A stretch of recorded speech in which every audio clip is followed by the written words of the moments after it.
आजिर जीवविज्ञान पीरियड को तुम समस्त को स्वागत। गत क्लास रे आमे रोगर कारण संबंध में किसी धारणा पाइथिले।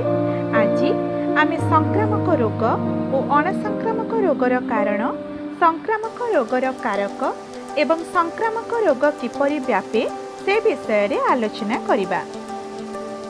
पिलामाने जेकोसी रोगर कारण अनुध्यान कला बेले जनस्वास्थ्य और गोष्ठी स्वास्थ्यर अनेक कारक चिंता करने को पड़ी थाए। वर्तमान विद्यालय बंद थिबारु तुमे माने घरे रही शिक्षा संयोग माध्यम रे पाठ पढ़ुच। एहार कारण वर्तमान आमे गोटे विपदर सम्मुखीन होइछे जहार नाम कोरोना।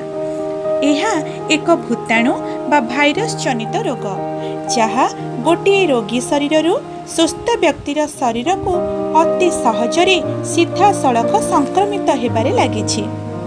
एणु जदि रोगर मूल कारण अणुजीव बोली जଣା पड़े ताहले सेही रोग को आमे संक्रामक रोग बोली कहिबा। जेमिति कि जख्मा, हाड़फुटी, मिळेमिळा, जादू, काछु, कुंडिया इत्यादि। सेहीपरि आउ किछि रोग अछि जहा संक्रमित हेई न थाए बरं जीन त्रुटि बा शरीर कार्यधारा त्रुटि जोगु किंबा खाद्य अभाव बा खाद्य आधिक्यरु होई थाए। एही सबु रोग को आमे अणसंक्रामक रोग बोली कहिबा। जेमिति कि सिकल सेल एनीमिया जहा जीन जनित त्रुटि जोगु होई थाए। सेहीपरि खाद्य अभाव जनित अपपुष्टि जोगु क्वासिओर्कर और मारास्मस, खाद्य आधिक्यरु मेदबहुलता एवं विटामिन ए अभावरु अंधारकणा रोग होइथाए। ए सबु अणसंक्रामक रोग अटे। तेणु पिलामाने मने रख, से संक्रामक हेउ बा अणसंक्रामक, गोटे रोगर प्रसार, चिकित्सा और निवारण पद्धति अन्य एक रोग ठारू संपूर्ण अलग होइथाए। एबे चलो जानिबा संक्रामक रोगर कारक संबंधरे। संक्रामक रोगर कारक गुड़िक साधारणतः एककोशी बैक्टेरिया, भाइरस और प्रोटोजोआ परी अणुजीव किंबा बहुकोशी कवक और कृमि परी जीवमान होइथांती। जेमिति कि साधारण सर्दी, इन्फ्लुएंजा, एड्स और डेंगू ज्वर ये सबु भाइरस बा भूताणु द्वारा होइथाए। सेहीपरि टाइफॉइड, हईजा और जख्मा बैक्टेरिया जोगु होइथाए। कवक जोगु चर्म रोग होइथाए। मैलेरिया और काला ज्वर प्रोटोजोआ जनित होइथिला बेले फाइलेरिया परी किछि रोग कृमि जनित होइथाए।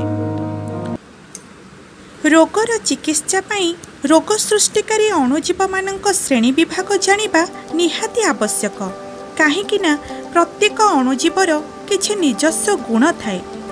जेमिति कि भाइरस बा भूताणु केवल पोषक शरीर रे जीवन निर्वाह करि पारे, किंतु बैक्टेरिया बा बीजाणु पोषक शरीर भितरे और बाहरे उभय स्थान रे जीवन निर्वाह करि पारे।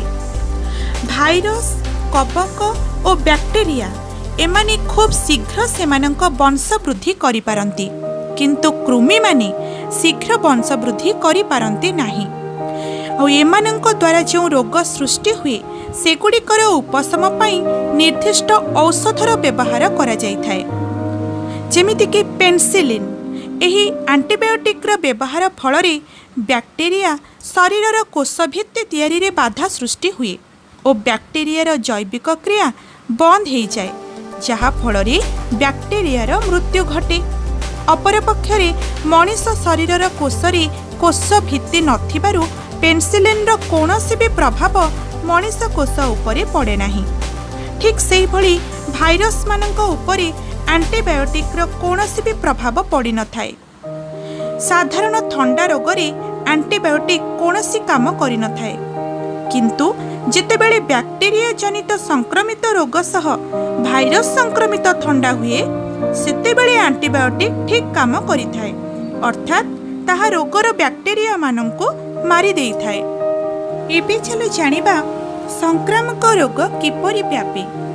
जदि आमे कोरोना रोग कथा चिंता करिबा तेबे आमे ऑलरेडी जानिलेनी जे कोरोना भूताणु किपरि विभिन्न माध्यम द्वारा से वायु माध्यम हेउ बा रोगी सहित मिलामिशा बा स्पर्श द्वारा हेउ बा कौनसी रोग बाहक द्वारा हेउ किपरि यह रोगी शरीर अन्य सुस्थ व्यक्तिर शरीर को अति सहजरे और शीघ्र संक्रमित हेबारे लागिछि।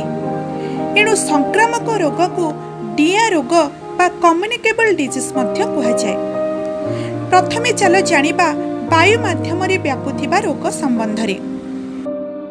रोगीटी काशिले बा छिंकिले रोगर अणुजीव गुड़िक रोगी शरीर बाहरी आसती एवं वायुमंडल रे भासी बुलंती। जदि यही अणुजीव श्वास वायु सह मिसी सुस्थ लोकर शरीर रे प्रवेश करे तेबे सुस्थ लोकटी रोगग्रस्त होइथाय। किछि वायुवाहित रोगर आमे एग्जांपल नेबा जख्मा, इन्फ्लुएंजा, हाड़फुटी, मिलेमिला, निमोनिया और श्वासतंत्र संपर्कित रोग। एही वायुवाहित रोगगुड़िकर प्रसार घन जनबसती अंचल रे अधिक सहज होइथाय। किछि रोग अछि जहा जल माध्यम रे मध्य व्यापी थाए जेमिति कि हईजा। एही रोगीर मलमूत्र लागिथिबा लुगापटा सर्वसाधारण व्यवहार करुथिबा जलाशय रे सफा कले एही रोगर बीजाणु जलाशय रे मिसी ताहाको प्रदूषित करिथांती, जहा फଳରେ ସେହି दूषित जल को व्यवहार करुथिबा जनसाधारण हईजा द्वारा आक्रांत होइथांती। संसर्ग द्वारा बा स्पर्श द्वारा मध्य किछि रोगर अणुजीव रोगी शरीर सुस्थ लोक शरीर रे प्रवेश करी रोग सृष्टि करती। से प्रत्यक्ष संसर्ग हेउ बा परोक्ष संसर्ग। जादू, काछु इत्यादि रोग रोगीर प्रत्यक्ष संसर्ग जोगु होइथाय। जख्मा, कुष्ठ इत्यादि रोग एसबु रोगीर परोक्ष संसर्गर सृष्टि होइथाय। संक्रामक रोगर व्यापकता एते भयावह जे कोटी एड्स रोगग्रस्त माँ ठारू तार जन्मित शिशु को मध्य एही एड्स रोग व्यापिबार संभावना रही थाए। आमे जो परिवेश रे बास करुछे मनुष्य व्यतीत एठी अनेक प्राणी मध्य बास करुछंती। एही प्राणी मानक मध्यरु केतेक रोगी शरीर रोग सृष्टिकारी अणुजीव गुड़ी को बहन करी सुस्थ लोकंक शरीर रे संचरण करिथांती। सेही प्राणी मानंकु रोग बाहक बोली कुहाଯାଏ। एभली एक साधारण रोग बाहकर उदाहरण हेला मशा। मशा माने जेमिति कि माई एनोफिलिस मशा और माई क्यूलेक्स मशा निजर खाद्य बा परिपक्व अंडा देबा पाई रक्त आवश्यक करिथांती।